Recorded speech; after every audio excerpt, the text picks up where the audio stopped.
اعوذ باللہ من الشیطان الرجیم بسم اللہ الرحمن الرحیم الحمد للہ نحمده ونستعینه ونستغفره ونؤمن به ونتوکل علیہ ونعوذ باللہ من شرور انفسنا ومن سیئات اعمالنا من يهده الله فلا مضل له ومن يضلله فلا هادي له نشهد أن لا إله إلا الله وحده لا شريك له ونشهد أن سيدنا وحبيبنا وشفيعنا ونبينا ومولانا محمدا عبده ورسوله ونصدق أن سيدنا ومتبوعنا وإمامنا ومهدينا ومولانا السيد محمدا المهدي الموعود خليفة الله قد جاء ومضى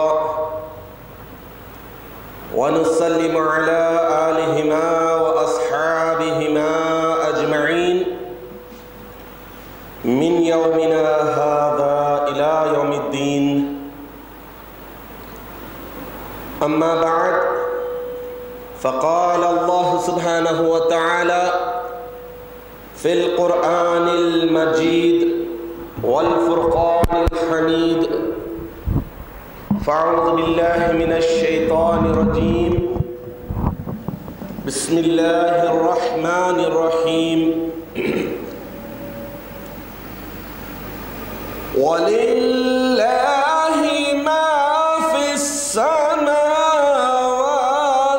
وَمَا فِي الْأَرْضِ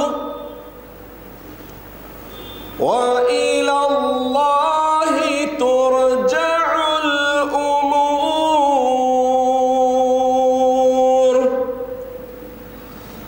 صدق اللہ العظیم۔ سورہ آل عمران آیت نمبر 109۔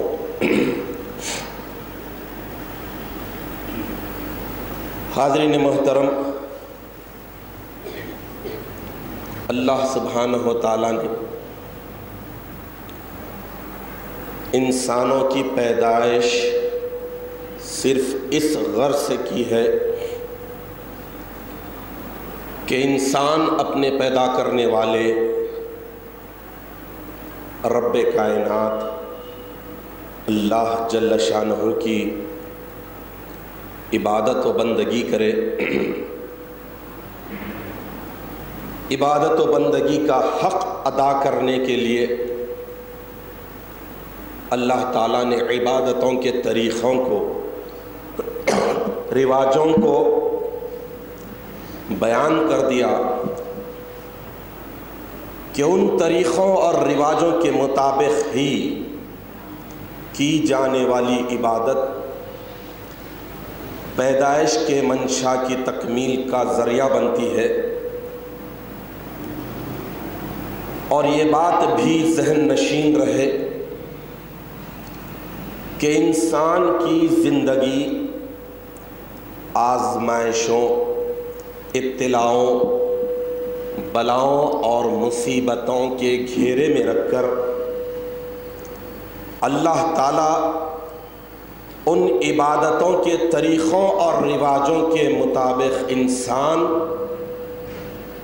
کیا حق ادا کرتا ہے یہ دیکھنا چاہتے ہیں۔ حاضرین محترم، اللہ تعالیٰ کے احکامات اور اللہ تعالیٰ کے قوانین پر عمل کرنا، آزمائش میں گھرا رہنا، یہ انسان کو سرخرو کرتا ہے،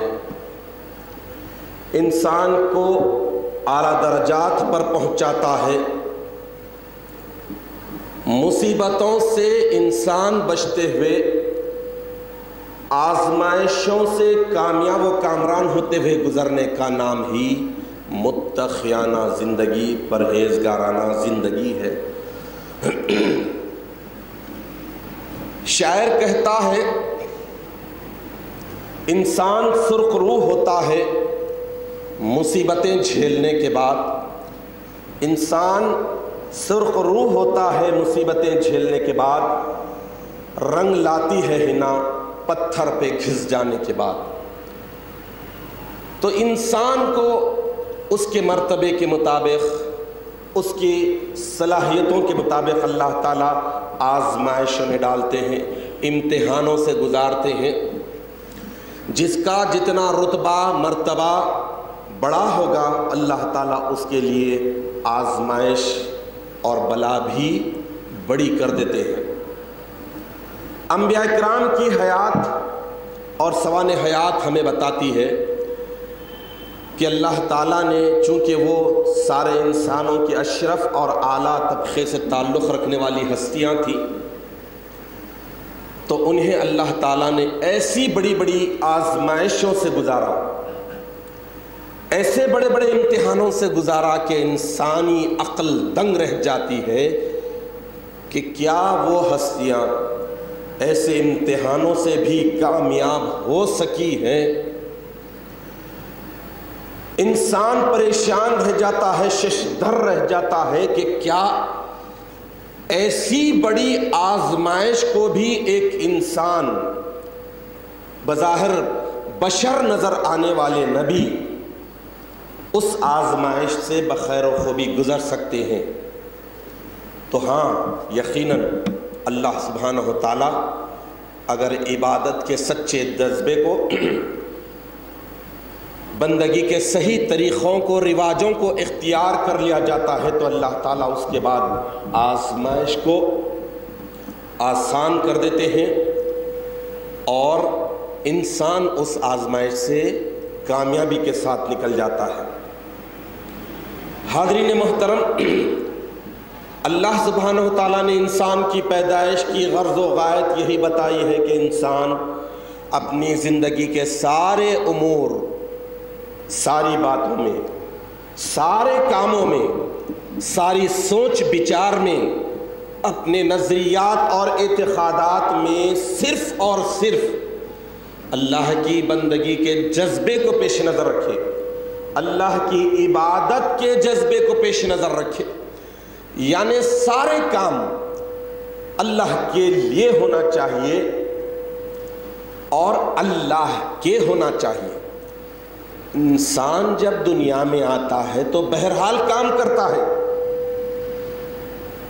زندگی کے اس کے اپنے اصول ہوتے ہیں، امور ہوتے ہیں، لیکن اللہ تعالیٰ یہ بتاتے ہیں کہ انسان یہاں پر جب آتا ہے تو اعمال، امور، اصول سب کے سب اللہ کے ہونا چاہیے، یعنی اللہ جو بتایا ہے نبیوں کے ذریعے، کتابوں کے ذریعے، قرآن کے ذریعے، نبی آخر الزمان صلی اللہ علیہ وسلم کے ذریعے، مہدی آخر الزمان علیہ الصلاۃ والتسلیم کے ذریعے جو امور، جو باتیں، جو کام بتا دیے ہیں کہ اللہ کی بندگی کے صحیح طریقے ہیں، صحیح رواج ہیں، انہیں اختیار کرنا۔ تو اس طرح ایک انسان، اب یہ سفر کا مقدس مہینہ ہے، کامیابیوں کا مہینہ ہے، متبرک مہینہ ہے، ایک رواج، ایک رسم لوگ بدل کر اچھی چیز کو، حقیقت کو بدل کر خرافات میں ایسا ڈال دیے کہ حقیقت کہیں کے چھپ کر رہ گئی اور خرافات ابھر کر آ گئی۔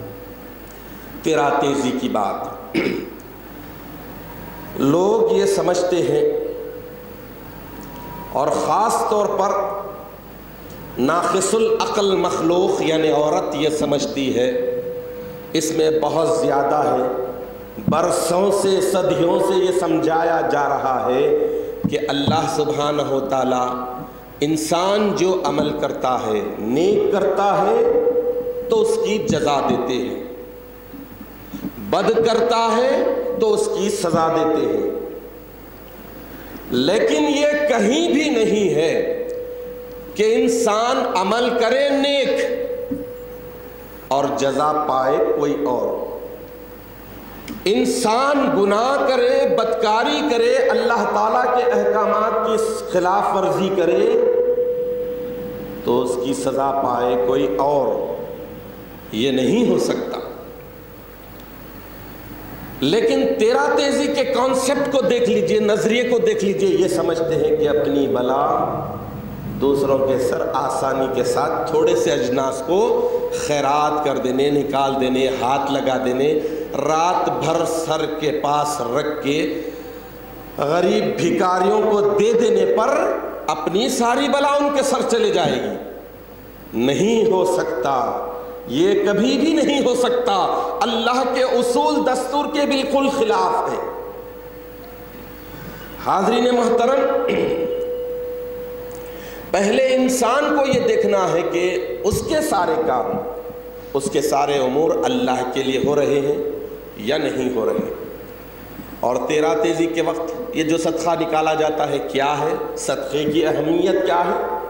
صدقہ یصدقو، سچائی، بھلائی، نیکی، اچھائی، اس کا مطلب یہ لے لیے ہیں کہ یوں سمجھ لیجئے کہ ایسا سمجھتے ہیں کہ چھی گندی چیز اٹھا کے ان کو دے ڈال رہے ہیں، اپنی گندی چیز انہیں دے ڈال رہے ہیں، بھکاریوں کو، اپنے گناہ انہیں، اپنی بلا ان کے سر۔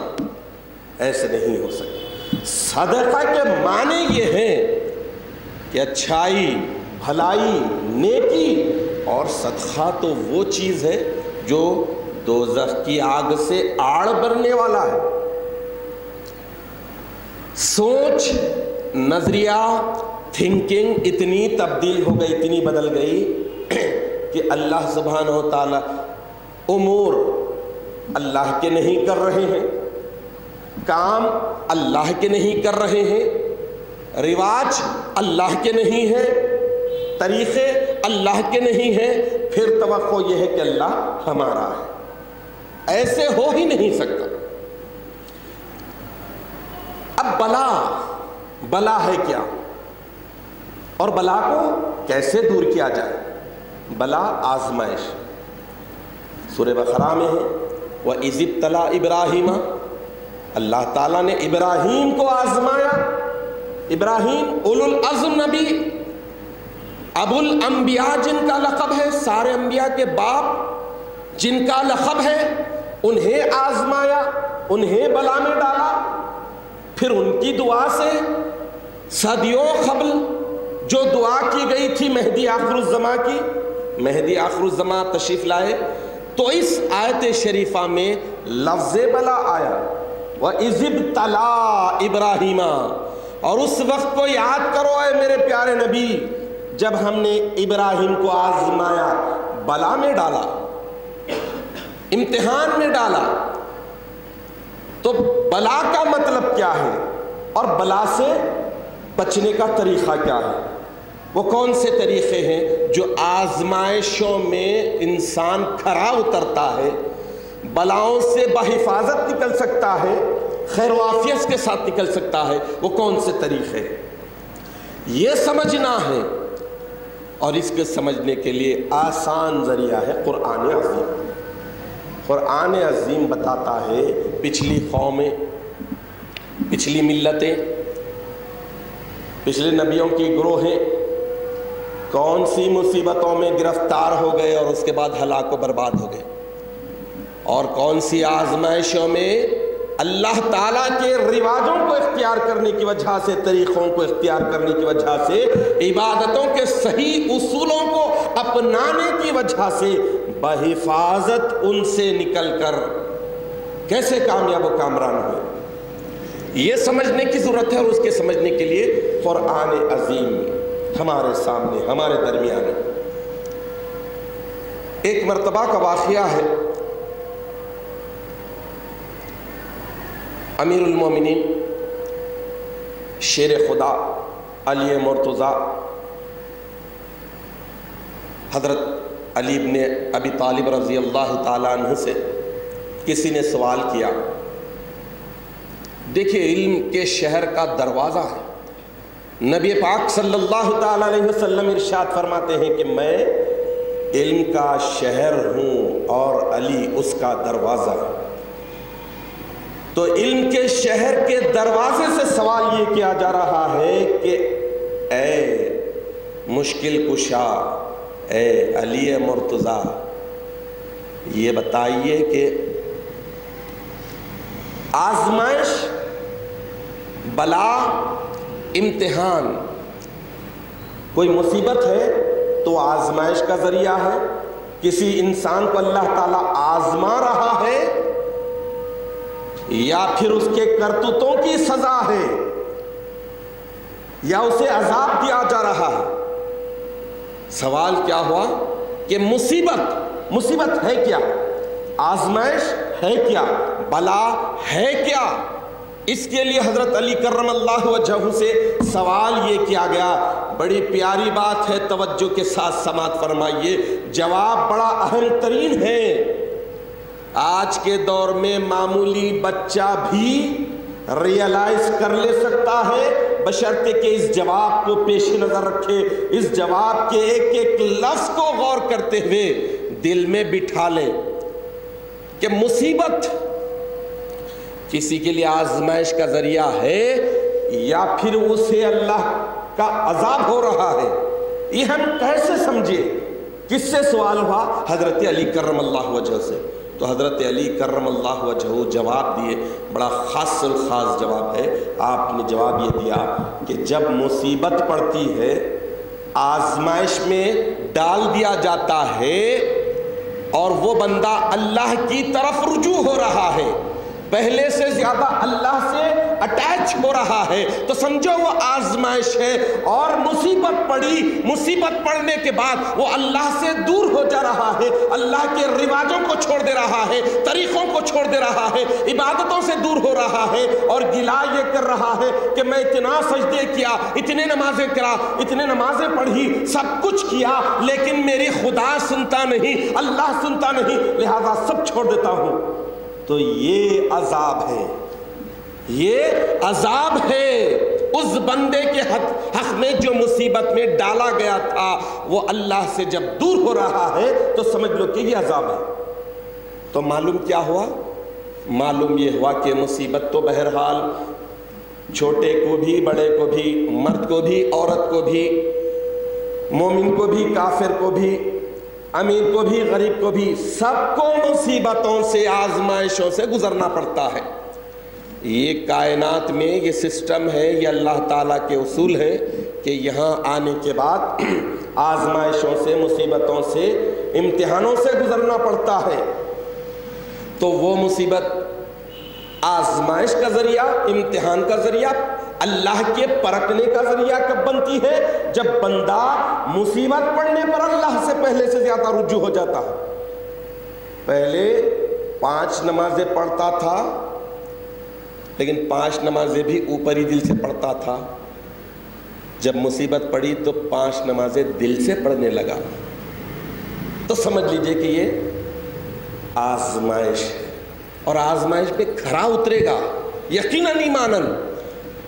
اور اگر 5 نمازیں پڑھتا تھا، مصیبت میں ڈالا گیا، ڈالے جانے کے بعد 5 میں سے ایک ایک کر کے پورے ختم ہو گئے تو سمجھ لو یہ عذاب ہے. اس کے لیے ایک واقعہ آپ کے سامنے رکھتا چلوں کہ عذاب کیسے ہوا. ایک شخص ثعلبہ بن حاطب جس کا نام تھا، حضور اکرم نبی مکرم صلی اللہ تعالیٰ علیہ وسلم کے دست حق پرست پر ایمان لایا. بہت ہی غریب تھا، بلکہ غریب ترین تھا، مالی اعتبار سے اتنا غریب تھا کہ ایک ہی لباس، وہ بھی کئی پیوندوں کا. اب وہ شخص ثعلبہ بن حاطب حضور اکرم صلی اللہ تعالیٰ علیہ وسلم کی خدمت میں ایک مرتبہ عرض کیا کہ یا رسول اللہ، آپ میرے لیے دعا فرمائیے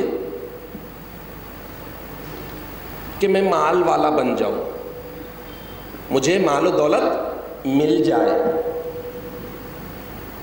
اللہ کے رسول صلی اللہ تعالیٰ علیہ وسلم ارشاد فرمائے، جن کے ہاتھ میں سارے خزانے ہیں، خزانے لٹا بھی سکتے ہیں، وہ فرماتے ہیں کہ تیرے پاس جو چیز ہے وہ بہت کافی ہے، یعنی ایمان کی دولت۔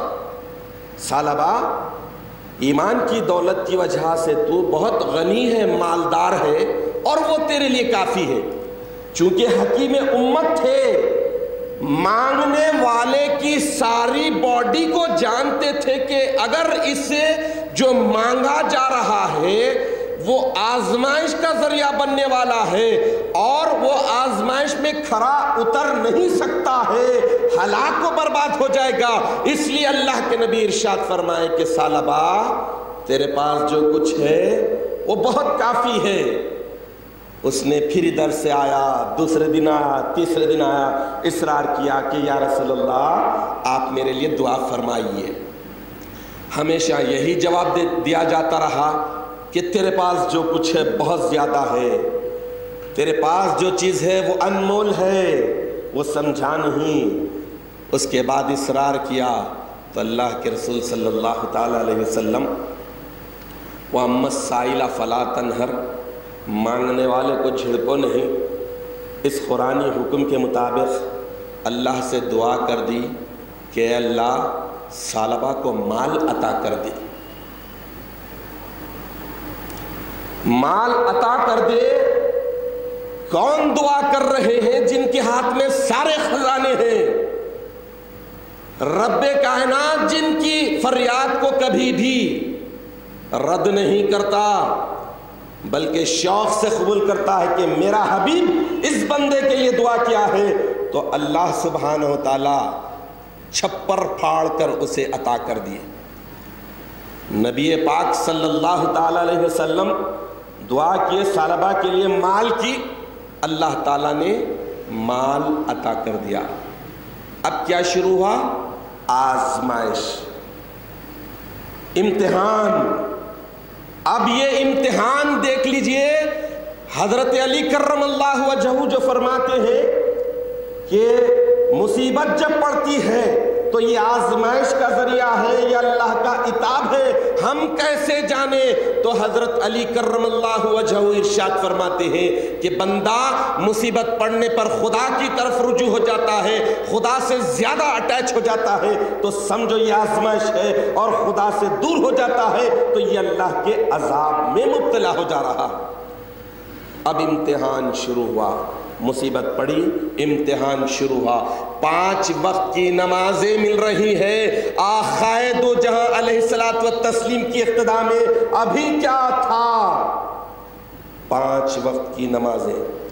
دعا نکلی، نکلتے ہی تھوڑے بکریاں خریدنے کے قابل ہو گیا، کسی سے قرض لیا، بکریاں خریدی۔ بکریوں میں اللہ نے بے پناہ برکت دی، تھوڑی بکریوں سے بہت بکریاں ہوئی، بڑھتی گئی، ریوڑ اتنا پھیلا اتنا پھیلا۔ 5 نمازیں پڑھنے والا، میں جو بات آپ سے عرض کر رہا ہوں توجہ کے ساتھ سماعت فرمائیں، بے نمازی نہیں تھا۔ 5 مرتبے یوں سمجھ لیجئے کہ آقائے دو جہاں علیہ الصلوۃ والتسلیم کے چہرے انور سے اس کو خدا کا دیدار ہوتا تھا۔ چہرے انور کو دیکھنا کیا، خدا کا دیدار کرنا تھا۔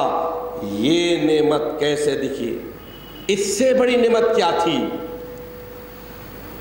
5 نمازوں میں سے فجر کی نماز ختم ہو گئی، تھک گیا بندہ، بکریاں چراتے چراتے تھک گیا، فجر کی نماز گھر میں پڑھنے لگے، عشاء گول ہو گئی، 5 نمازیں دھیرے دھیرے ختم ہو گئے۔ نماز پڑھ رہا ہے لیکن آقائے دو جہاں علیہ الصلوۃ والتسلیم کی اقتداء جیسے عظیم مرتبے سے محروم ہو گیا۔ اپنے گھر میں پڑھ رہا ہے، جنگل میں پڑھ رہا ہے، بکریوں کو چراتے چراتے پڑھ رہا ہے، ہوتے ہوتے یہ ہوا کہ جمعے کی نماز ایک پڑھنے لگا، قسمت سے وہ بھی چلے گئی۔ کیا ہوا؟ حضرت علی جو فرماتے ہیں کہ مصیبت پڑنے کے بعد بندہ جب خدا سے دور ہو رہا ہے تو سمجھو وہ خدا کا عذاب ہے، عذاب شروع ہو چکا، میٹر ڈاؤن ہو گیا۔ اس کے بعد جمعے کی نماز بھی گئی، پھر اس کے بعد زکوٰۃ کی فرضیت کا حکم نازل ہوا۔ جب زکوٰۃ کی فرضیت کا حکم نازل ہوا تو اللہ کے رسول صلی اللہ تعالیٰ علیہ وسلم خاسدین کو بھیجے، عاملین زکوٰۃ کو بھیجے۔ زکوٰۃ لانے والے جب اس کے پاس گئے تو اس نے کہا کہ بھائی یہ کیا ہے؟ یہ کہاں کے آرڈر سے محنت مزدوری میں کروں اور 2.5% میں نکال دوں؟ میری تو سمجھ میں نہیں آ رہا۔ خیر دیکھتے ہیں، تم جاؤ اور کہاں کہاں جانا ہے جاؤ، وہاں سے پورے ساری طرف سے اصول کر لو، کلیکٹ کر لو ساری طرف سے، پھر دیکھا جائے گا، آؤ۔ یعنی ٹالنے لگا۔ اگر اللہ کی عبادت کے صحیح رواجوں کو، طریقوں کو اختیار کرنے والا ہوتا تو پہلے ہی حکم ملتے ہی سر تسلیم خم کر دیتا اور زکوٰۃ نکال دیتا۔ وہ عاملین زکوٰۃ وہ لوگ گئے، دوسری طرف گئے، ایک غریب ترین انسان کے پاس گئے، محنت مزدوری کرتا تھا، وہ بھی صاحب نصاب ہو گیا، اس سے زکوٰۃ کا حکم سنایا گیا اس کے پاس کہ اللہ کا حکم نازل ہو چکا ہے، زکوٰۃ فرض ہو چکی ہے، حضور اکرم صلی اللہ تعالیٰ علیہ وسلم زکوٰۃ وصول کرنے کے لیے تمہارے پاس ہمیں بھیجے ہیں۔ تو وہ آدمی خوشی خوشی بہترین اونٹ کو سلیکٹ کر کے زکوٰۃ کے نام پر دے دیا۔ اس کے بعد وہ ہر طرف سے زکوٰۃ کو کلیکٹ کر کے پھر ثعلبہ کے پاس آئے، پھر ثعلبہ بن حاطب کے پاس آئے اور کہا کہ چلیے بتائیے، دے رہے ہیں۔ تو اس نے کہا کہ یہ کیا زکوٰۃ کیا ہے؟ جزیہ کی بہن ہے، ٹیکس کی بہن ہے، مجھے تو کچھ سمجھ میں نہیں آ رہا ہے۔ لاجک میں پڑ گیا، اور جب اللہ کے رسول صلی اللہ تعالیٰ علیہ وسلم کے ارد گرد منڈلاتا تھا، دعا کے لیے تڑپتا تھا، دامن کو پکڑتا تھا، قسمیں کھاتا تھا، وعدے کرتا تھا کہ یا رسول اللہ آپ دعا فرمائیے، جب اللہ مجھے مال عطا کر دے تو میں مجاہدین کو دوں گا، اسلام کی مدد کے لیے نچھاور کروں گا، مال و دولت کو قربان کروں گا، غریبوں کو دوں گا، مسکینوں کو دوں گا، یہ وعدے کرتا تھا، یہ قسمیں کھاتا تھا۔ لیکن جب مال و دولت کے انبار لگے، اور وہ بھی حضور اکرم صلی اللہ تعالیٰ علیہ وسلم کی دعا کے صدقے میں، کیوں نہیں لگیں گے؟ انبار تو لگ گئے۔ اس کے بعد جب بھی وہ زکوٰۃ نہیں دیا، جب بھی وہ زکوٰۃ نہیں دیا، اور اس کے بعد وہ زکوٰۃ لینے والے جہاں جہاں سے زکوٰۃ وصول کر لیے تھے، اور ثعلبہ جو زکوٰۃ نہیں دیا، وہ لے کر دربار نبوی میں حضور اکرم صلی اللہ تعالی علیہ وسلم کی خدمت اقدس میں آ رہے ہیں تو فیس ریڈنگ کرنے کی بات کو بہت کمال کی بات سمجھی جاتی ہے، لیکن آقا دو جہاں علیہ الصلوۃ والتسلیم تو تحت الثری، 7 زمینوں کے نیچے کیا ہے اور 7 آسمانوں کے اوپر کیا ہے یہ جاننے والے تھے۔ آنے والوں کی صورتوں کو دیکھ کر آپ نے فرما دیا کہ ثعلبہ ہلاک ہو گیا۔ ابھی بولا ہی نہیں گیا، رپورٹ ہی نہیں دی گئی کہ اس نے زکوٰۃ نہیں دیا، لیکن اللہ کے رسول صلی اللہ تعالیٰ علیہ وسلم ثعلبہ کی ہلاکت پر مہر مار دیے اور ارشاد فرمایا کہ ثعلبہ ہلاک ہو گیا۔ یعنی آزمائش مال دی گئی، مال و دولت دی گئی، اس کے بعد آزما گیا اور وہ خدا سے دور ہو گیا، تو یہ عذاب بن گیا۔ انما اموالکم و اولادکم فتنہ، بے شک مال اور اولاد، تمہارے مال اور تمہاری اولاد تمہارے لیے فتنہ، آزمائش کا ذریعہ ہے، آزمایا جائے گا۔ آزمائش پر تم خدا سے قریب ہوتے یا خدا سے دور ہو جاتے، یہ دیکھا جاتا ہے۔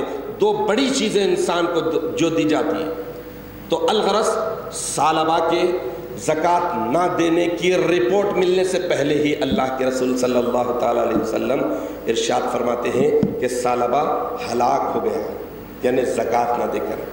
تو اس طرح آپ یہ دیکھ لیجئے کہ انسان کب اب یوں سمجھتے ہیں کہ 13 تیزی کا دن منحوس ہے. نحس، نحس یہ عربی ورڈ ہے، اس کے معنی ہے ظلم کرنا، برائی کرنا، سرکشی کرنا. ہر معنی میں یہ بتایا جا رہا ہے کہ ظلم کرنا، اللہ تعالیٰ کی عبادتوں کے رواجوں کو، طریقوں کو، اصولوں کو چھوڑ دینا ظلم ہے. برائی کرنا، گناہ کے راستے کو اختیار کرنا، برائی کرنا. سرکشی یعنی خلاف جانا، اگینسٹ ہو جانا. مطلب یہ کہ اللہ تعالیٰ نے جو بہترین طریقے، رواج، سلیقے، عبادتوں کے اصول بتائے، زندگی کے بہترین امور بتائے ہیں، ان امور کے خلاف زندگی بسر کرنا. تو یہ نحس. مثال کے طور پر اگر کوئی انسان فجر کی نماز نہیں پڑھتا ہے تو سمجھ لیجئے کہ اس کا دن منحوس، اس کا وہ وقت منحوس. جس گھڑی میں، جس ساعت میں، جس وقت اور ٹائم لیمٹ میں انسان گناہ کر رہا ہے، وہ اس کی زندگی کا سب سے منحوس گھڑی، منحوس وقت ہے. تو اب اس کے لیے 13 تیزی کے دن کسی زمانے میں کسی ولی اللہ کے پاس کوئی مصیبت زدہ آیا اور کہا کہ بھائی میں مصیبت میں مبتلا ہوں، آزمائش میں ڈالا گیا ہوں، تو اس سے نکلنے کے لیے کوئی سولیشن بتائیے، کوئی حل بتائیے، کوئی طریقہ بتائیے. تو وہ ولی اللہ نے کہا کہ بھئی دیکھو، اللہ کو سب سے پیاری چیز، پسندیدہ بات یہ ہے کہ ایک مسکین کو پیٹ بھر کھانا کھلا دو، اللہ تعالیٰ خوش ہوتا ہے. تو انہوں وہ مصیبت زدہ ولی کی بات سنا، اناج کی چیزیں لی، تیل لیا، تھوڑے چاول، گیہوں، جو بھی چیز تھی، تھوڑی نقدی بھی رکھ لی تاکہ وہ لکڑی خرید لے، کوئی اور مرچ مسالہ خرید لے. اس کے لیے تیل وہ ڈال دیا. صبح ہوتے ہی نکلا، جل سے ایک غریب کو دیکھا، تلاش کرا، دے دیا. جو ہی دیا، اللہ تعالیٰ نے صدقے کی وجہ سے اس پر رحم کیا، مصیبت سے اسے نجات دے دی. اتنی اچھی بات کو اتنا غلط رواج دے دیا گیا. نماز نہیں پڑھ رہے ہیں، روزہ نہیں رکھ رہے ہیں، زندگی کے سارے امور اللہ کے لیے نہیں ہیں، اللہ کے نہیں ہیں، پھر بھی توقع یہ کر رہے ہیں کہ مصیبتوں سے نکلنے کے لیے 13 تیزی کو تھوڑا سا تیل، ایک انڈا، چند بھلاویں، تھوڑا سا اجناس یہ نکال دے، سب کر دے تو سمجھ لو کہ بس بیڑا پار ہو گیا. ارے ایسا ہو ہی نہیں سکتا. بیڑا پار کب ہوتا ہے، بیڑا غرق کب ہوتا ہے، یہ دیکھنا ہے، یہ دیکھنے کی ضرورت ہے. اب جو رواج چلا تو چلا، لیکن ایسا نہیں ہے. سمجھنے کی بات ہے. اب کیوں انتظار کرے 13 تیزی کا؟ انسان تو ہر دن کئی گناہ کر رہا ہے. جیسا مثال کے طور پر اللہ کے حقوق کی خلاف ورزی پر فوری اللہ کی طرف رجوع ہونا ہے اور اللہ سے معافی مانگنا ہے. ویسے ہی بندوں کے اگر حقوق تلف ہوتے ہیں، نقصان پہنچاتے ہیں، تو فوری بندوں کی طرف رجوع ہونا ہے اور بندوں سے معافی چاہنا ہے. یہ نہیں کہ 10 محرم کے انتظار میں رہے، بلا مصیبت میں گر گئے تو بیٹھے ہوئے نہیں 13 تیزی کا دن آن دو. جب تک کئی مصیبتیں، کئی بلائیں اسٹارٹ ہو جاتی ہیں، جمع ہو کر اکاؤنٹ بہت بڑا ہو جاتا. مصیبت پڑھی، ایک بلا پڑی تو اس آزمائش سے نکلنے کا فوری عمل کرنا ہے. اللہ تعالیٰ مومن بندوں کو حکم دیتے ہیں کہ دیکھو، اللہ کی مدد، آدمی مصیبت میں گرتا ہے تو اللہ کی مدد کا طلبگار ہوتا ہے اور طلبگار ہونا چاہیے. تو مصیبت سے نکلنے کے لیے اللہ تعالیٰ نے کیا طریقے بتائے ہیں؟ قرآن عظیم میں آیا، یا ایھا الذین آمنوا استعینوا بالصبر والصلاۃ. اے ایمان والو، تم صبر سے اور نماز سے اللہ کی مدد لو. انسان پریشان ہو جاتا ہے، مصیبت میں گر جاتا ہے تو کیا کرتا ہے؟ پاکٹ پر نظر جاتی ہے، مادیت پر نظر جاتی ہے، ٹولز پر نظر جاتی ہے کہ میں یوں کروں، یوں توڑ جڑ کروں، یہ خرچوں. ان کا سورس استعمال کروں، ان کا فورس استعمال کروں، زور زر یہ استعمال کرنے پر آتا ہے، خدا کی طرف رجوع نہیں ہوتا۔ لیکن جب نیک بندہ ہوتا ہے تو خدا کی طرف رجوع کرنے والا ہوتا۔ تو ویسے ہی انسان کو یہ دیکھنا ہے کہ جب بھی اس سے کوئی خطا ہو رہی ہے، کوئی گناہ ہو رہا ہے، اللہ کے احکامات کے خلاف یا بندوں کے حقوق کے خلاف، تو فوری اللہ سے یا بندوں سے رجوع ہو جائے، معافی چاہ لے، اور اس کے بعد اپنی زندگی میں، اپنی زندگی کے اتار میں سدھار لا لے۔ اور اگر انسان 13 تیزی کے انتظار میں رہے گا، 10 محرم کے انتظار میں رہے گا، تو کبھی بھی اس کا سوئچ آف ہو سکتا ہے۔ اسٹاک جیسے کا ویسا ہی رہے گا، قیامت کے دن جائے گا، مصیبتوں کے ساتھ جائے گا، منحوس گھڑیوں کے ساتھ جائے گا۔ اللہ سبحانہ و تعالیٰ دن میں 5 نمازیں رکھے ہیں، یہ اللہ کے امور ہیں۔ نماز پڑھنا اللہ کی امور ہے، لیکن اگر یہ اللہ کے لیے نہ ہو تو پھر عذاب بن جاتے ہیں۔ روزہ رکھنا اللہ کے امور میں سے شامل ہے، اللہ کے امور میں داخل ہے۔ اگر روزے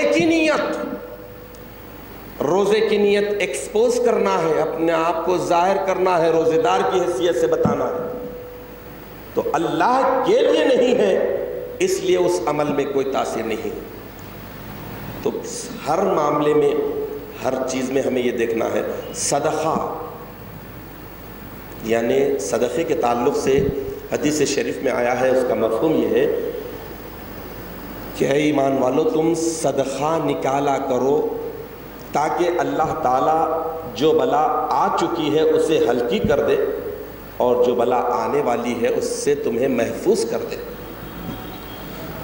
تو صدقہ، راستے سے ایک تکلیف دہ چیز ہٹا دینا، یہ بھی صدقہ ہے۔ اچھی بات پہنچا دینا، یہ بھی صدقہ ہے۔ کسی سے مسکرا کر بات کرنا، یہ بھی صدقہ ہے۔ تو صدقے کا مفہوم بہت وسیع ہے۔ لوگ لا کر صرف بھلاووں کی حد تک، تیل کی حد تک، روپیہ 1.25 روپے کی حد تک، چاول کی حد تک، تیل کی وہ کٹوری کی حد تک رکھ دیا۔ بہت وسیع مفہوم ہے۔ اس مفہوم کو ایک رواج، ایک باطل رواج، ایک غلط رواج میں لا کر سکڑا کر رکھ دی ہے۔ ایسا نہیں، ہر دن صدقہ کرنا چاہیے، ہر دن خیرات کرنا چاہیے، اپنے ہر عمل کو صدقے کا ذریعہ بنانا چاہیے۔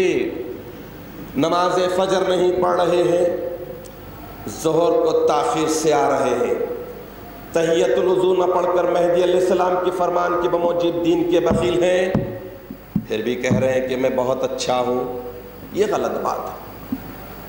ترک دنیا کر دی لیکن دنیا کی ہوس میں مرے ہوئے ہیں، یہ عذاب ہے اللہ کا۔ زندگی کے امور کو انسان جب اللہ تعالیٰ عذاب میں مبتلا کر دیتا ہے، آزمائش کو عذاب کا ذریعہ بنا دیتا ہے، تب وہ نماز بھی پڑھتا ہے، روزہ بھی رکھتا ہے، ترک دنیا بھی کرتا ہے، سب کرتا ہے، چونکہ وہ اللہ کے لیے نہیں ہے، وہ اللہ کے لیے نہیں ہے، بلکہ اللہ کے سوا سب کے لیے ہے، دنیا والوں کے لیے، دنیا کمانے کے لیے، دنیا بٹورنے کے لیے ہے، تو پھر وہ عذاب کا ذریعہ بن جاتی ہے۔ وہ عبادتیں، وہ نماز، وہ روزہ، وہ ترک دنیا، ساری چیزیں عذاب بن جاتی ہیں۔ تو بہرحال حضرت علی کرم اللہ وجہہ کے اس فرمان کو اگر ہم پیش نظر رکھ لیں تو ہم خود ایک نتیجے پر پہنچ سکتے ہیں اور ریئلائز کر سکتے ہیں اللہ نے اچھے برے کی، نیک اور بد کی، حق اور باطل کی کیپیسٹی، تمیز کرنے کی صلاحیت ہم میں رکھی ہے، پرکھ سکتے ہیں۔ لیکن حضرت علی کے اس فرمان کو سامنے رکھے کہ اگر مصیبت آزمائش کا ذریعہ بن رہی ہے تو خدا کی طرف رجوع ہو رہے ہیں، اگر مصیبت عذاب کا ذریعہ بن رہی ہے، اللہ اس پر عذاب کر رہا ہے، عتاب کر رہا ہے، تو پھر وہ اللہ سے، اللہ کے احکامات سے دور ہو رہا ہے۔ تو سمجھنا چاہیے عبادتیں کر رہا ہے لیکن مزہ نہیں آ رہا ہے، عبادتیں ریاضتیں کر رہا ہے لیکن عبادتیں اللہ کے لیے نہیں ہیں تو پھر وہ عبادتیں روک دینا چاہیے، فل اسٹاپ لگا دینا چاہیے، کیونکہ دوہرا عذاب ہوگا۔ اس سے بہتر یہ کہ پہلے اپنی اصلاح کر لے، ایک سٹینڈ لے، اللہ کے امور اللہ ہی کے لیے ہونا چاہیے، نماز صرف اللہ ہی کے لیے ہونی چاہیے، تو پھر اس کے بعد بندہ آزمائش میں پڑ جائے گا، اللہ تعالیٰ اس کی آزمائش کو آسان کر دیتے ہیں۔ تو بہرحال مہدی موعود برحق علیہ الصلوۃ والتسلیم کی بعثت مبارکہ ہوئی تھی، رسم عادت بدعت کو میٹنے کے لیے۔ ہم تمام کی ذمہ داری یہ ہے کہ جو رواجیں، جو طریقے بہت ہی مکروہ انداز میں رواج پا چکی ہیں انہیں روکنا چاہیے، ان پر ٹوکنا چاہیے، اچھی بات پہنچا دینا بھی صدقہ ہے، اور گھروں میں یہ طریقے ہیں تو اسے روک دینا چاہیے، صدقہ بتانا چاہیے کہ کیسا ہوتا ہے اور صدقے کے کیا کیا طریقے ہیں، صدقے کے کتنے وسیع مفہوم ہیں، ان سارے طریقوں کو، سارے وسیع مفہوم کو اختیار کرنا چاہیے، اور اللہ تعالیٰ کے احکامات کے مطابق زندگی بسر کرنا اور اللہ ہی کے لیے ان امور کو اختیار کرنا، یہ صحیح ہوتا ہے۔ اس بات کو ہم خود بھی اختیار کریں اور اپنے گھر والوں کو بھی اختیار کرنے کی تاکید کریں، تو یقیناً یہ مصیبت آزمائش کا ذریعہ بن جائے گی۔ مصیبتوں میں گھرا رہتا ہے انسان کی ساری زندگی ہی مصیبتوں سے گھری ہوئی ہے، وہ مصیبتوں سے اسی وقت نکلے گا جب اللہ تعالیٰ کے احکامات، اللہ تعالیٰ کے طریقوں اور رواجوں کو اختیار کرتا ہے۔ تو ہم اللہ تعالیٰ سے دعا کرتے ہیں کہ اپنے فضل و کرم سے، رسول و مہدی کے صدقے سے ہمیں اس بات کی توفیق عطا فرما کہ ہماری زندگی کے سارے امور، ساری مصیبتیں ہمارے لیے آزمائش کا ذریعہ بن جائے، اور وہ آزمائشیں تو اپنی قدرت سے، تو اپنی رحمت اور شفقت سے آسان فرما دے، اور مصیبتیں اگر ہمارے لیے عذاب بننے والی ہیں تو انہیں بدل کر آزمائش کا ذریعہ بنا کر اسے آسان اور ہلکی کر کے جھیلنے کے قابل بنا دے، کہ ہماری ساری زندگی کے امور صرف اور صرف تیرے ہوں اور تیرے لیے ہو جائیں۔ آمین یا رب العالمین، وآخر دعوانا ان الحمدللہ رب العالمین۔